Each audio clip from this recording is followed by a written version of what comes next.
తాకట్లో ఉన్న మీ బంగారాన్ని విడిపించి ఆ రోజు ఆన్లైన్ రేటుకి కొంటాం. Sharma gold company. తిరుపతికి చెందిన జూనియర్ ఎన్టీఆర్ అభిమాని కౌశిక్ మృతి చెందాడు. గత కొంతకాలం నుంచి క్యాన్సర్ తో బాధపడుతున్న కౌశిక్ చికిత్స పొందుతూ మృతి చెందాడు.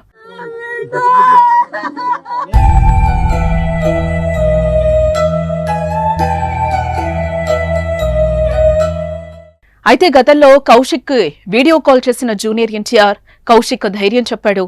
చికిత్సకు తన వంతు సాయం అందిస్తామని కూడా భరోసానిచ్చారు. నువ్వు ఇలాగే ఎప్పుడు నవ్వుతూ ఉండాలి, నీకోసం నేను కూడా ఆ దేవుని ప్రార్థిస్తూ ఉంటాను.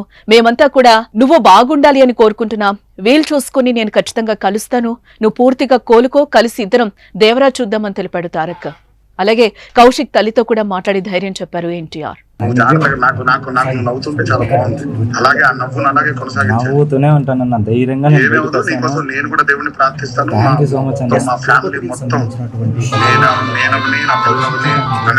అందరూ నీ గురించి నువ్వు బాగుండాలని కోరుకుంటూ ఉంటావు ప్రతిరోజు. తిరుపతిలోని వినాయక్ సాగర్ వద్ద నివాసం ఉంటున్న సరస్వతి దంపతుల కుమారుడు కౌశిక్ జూనియర్ ఎన్టీఆర్ కు వీరాభిమాని.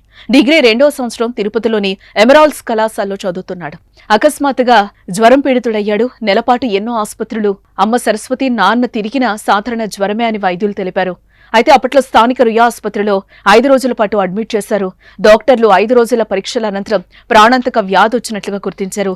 బోన్ మ్యారో టెస్టు నిర్వహించాలని సూచనలు చేశారు. స్విమ్స్ లోని ఆంకాలజీకి రెఫర్ చేశారు. ఇంతలోనే అబ్బాయి కాళ్ళు చేతులు పనిచేయని స్థితిలో ఉన్నాయి. అనంతరం స్విమ్స్ లో కూడా బోన్ మ్యారో టెస్టు నిర్వహించాలని, మేమేం చేయలేమని స్విమ్స్ ఆసుపత్రిలో సైతం స్పష్టం చేశారు. చివరి ప్రయత్నంగా బెంగళూరు ఆసుపత్రిలో చేర్పించి వైద్యం అందించారు. బోన్ మ్యారో ట్రాన్స్ప్లాంటేషన్ చేయాలంటే కనీసం 60 లక్షలు ఖర్చవుతుందని డాక్టర్లు స్పష్టం చేశారు.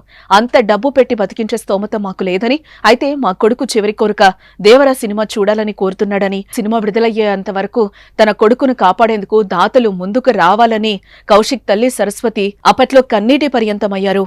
ఇక అప్పట్లో ఈ న్యూస్ వైరల్ గా మారడంతో జూనియర్ ఎన్టీఆర్ స్పందించడం జరిగింది.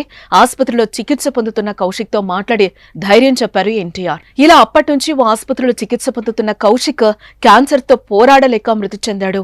తాజా సమాచారం ప్రకారం నిన్న 11 గంటలకు కౌశిక్ మరణించినట్లుగా తెలుస్తోంది. ఇక విషయం తెలిసిన తారక్ ఫ్యాన్స్ సోషల్ మీడియాలో అతని ఆత్మకు శాంతి చేకూరాలని ప్రార్థిస్తూ పోస్టులు పెడుతున్నారు.